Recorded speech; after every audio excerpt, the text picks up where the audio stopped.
I'm light years, call me eons. When the snare kick in, the beat is neon. Lights, yeah, I'm feeling. Welcome back to the All Out Fighting YouTube channel. My name is Martin Domin. I'm joined by my colleague Rich Jones. We are here in Dallas, Texas. Just witnessed Mike Tyson and Jake Paul working out just days before they take to the ring for real at the AT&T Stadium. Rich, we should say from the outset, you don't normally learn a whole lot from these workouts, but at least both Mike Tyson and Jake Paul did hit pads, which is a start. Mike Tyson was first. What did you expect to see, and what did you actually see? I think it was probably about what we expected, really. From Mike Tyson's perspective, I think, you were just looking to see, how much energy he had in the tank, really. As we all know, he's 58 years old. He's had the health problems that caused the initial date to be postponed. And I think everyone sort of knew he'd have the power there, and he was sort of showcasing that in the pads. But I think it was just a case of seeing how many punches he could throw, how long he could extend his combinations, how he moved around the ring. And I think that's what we were looking for. And I don't think we saw a great deal of that. It was a lot of sort of short bursts, short combinations. Certainly showed his power, didn't show an awful lot in terms of his sort of movement around the ring. So probably about what I expected, probably what I was expecting, I think. I think that's been the problem, really, from when this first fight was first announced. All we've really seen of Mike Tyson is these short bursts. Yeah. I don't know, if you've seen the Netflix documentary, again, I'm sure they filmed lots of sparring, pad work, etc. But ultimately, they've shown us tiny clips. And don't get me wrong, he looks good. He certainly looks good for a 58-year-old man. But I think what we saw tonight in the workout was just almost the unedited version. Obviously not sparring, just hitting pads, but the speed is just not there, as you would expect. Yeah. I've no doubt if Mike Tyson catches Jake Paul clean, he's going to do some damage, but it's going to get there. When we watched him in the ring there, the trainer was just standing there, very slow himself. It's choreographed. Yeah, Jake Paul is not going to stand there. And also, I think it's one of those, isn't it? I think he knows, and they know that the best way to sell the fight for the Mike Tyson aura is all about his power, right?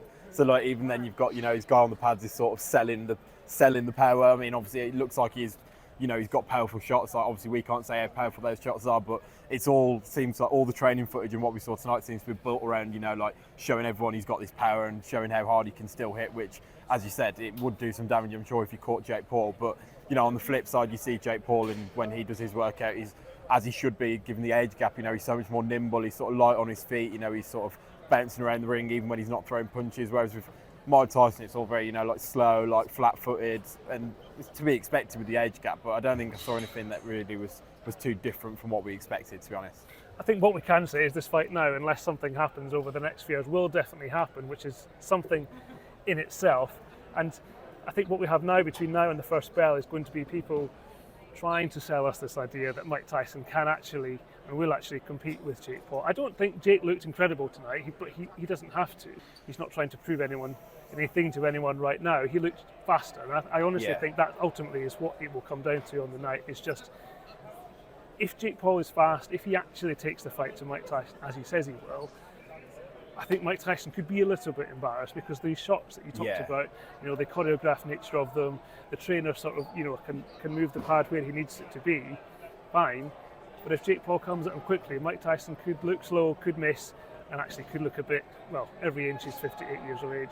Yeah, and I think Jake Paul said it towards the end when he was interviewed after his workout. He sort of promised, said, I'm going to outbox Mike Tyson. And I think that, to me, kind of looks like a sort of likely scenario, to be honest. Just purely from an athleticism standpoint, it's all about the age and the speed. And I think, Jake Paul's probably not going to have to do too much to sort of dance around Mike Tyson, avoid getting hit. Jake Paul doesn't need to go in there and knock out Mike Tyson. Whereas Mike Tyson, realistically, is probably going to need to go in there and knock out Jake Paul. And obviously, I think we've seen enough of the power to suggest that, there is a chance that can happen.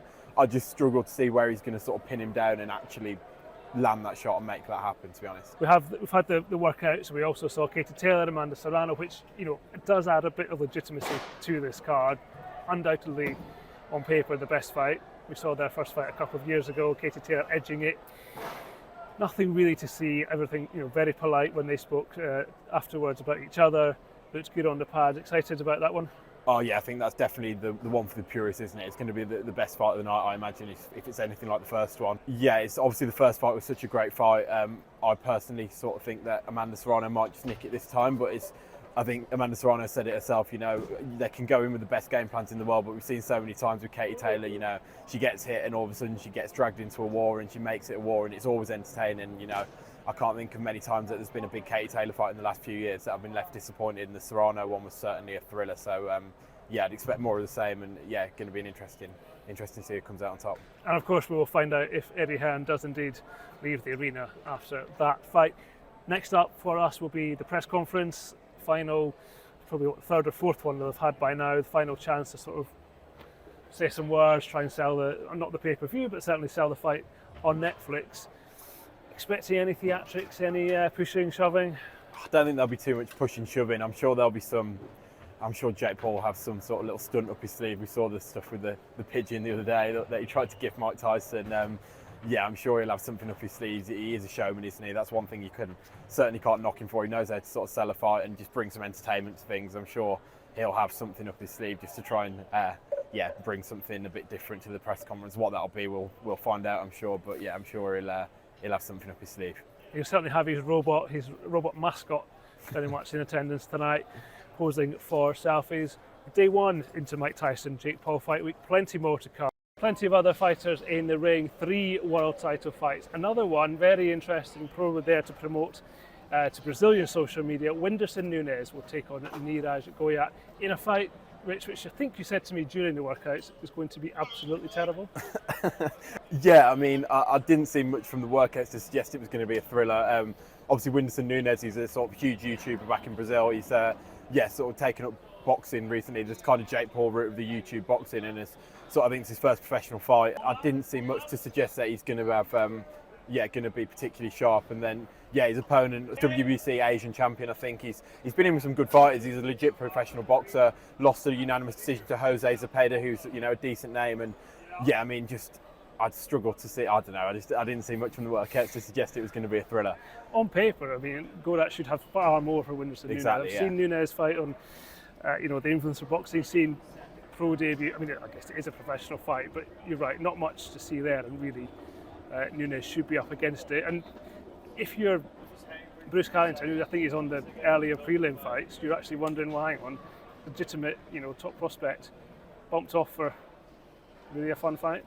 Yeah, but it kind of ties into the whole event, doesn't it? It makes sense, really. I mean, if we're talking from a boxing point of view, as we've just talked about Katie Taylor, Amanda Serrano, from a boxing perspective, that should be a headline fight rather than Jake Paul, Mike Tyson's for eyeballs, isn't it? And I think it's the same with this one, isn't it? There's a Brazilian YouTuber's going to reach a huge audience in Brazil against one of the sort of few Indian boxers who's got a really big profile out there. So it's I guess it makes sense for the global audience and just bringing as many eyeballs as possible to this event. And I guess that's what it's all about, really, isn't it? Being on Netflix and Netflix sort of dipping their toe into boxing. So yeah, I guess if you're a sort of top prospect like Bruce Carrington, it maybe stings a little bit, but also it's a chance to sort of showcase yourself on a big stage that is only going to be a bigger stage with the sort of profile of some of these fights, I suppose. We'll be back with all the latest from the press conference, and you can, of course, keep up to date with everything Mike Tyson, Jake Paul this week on the All Out Fighting YouTube channel and across Mirror Fighting on social media and our website.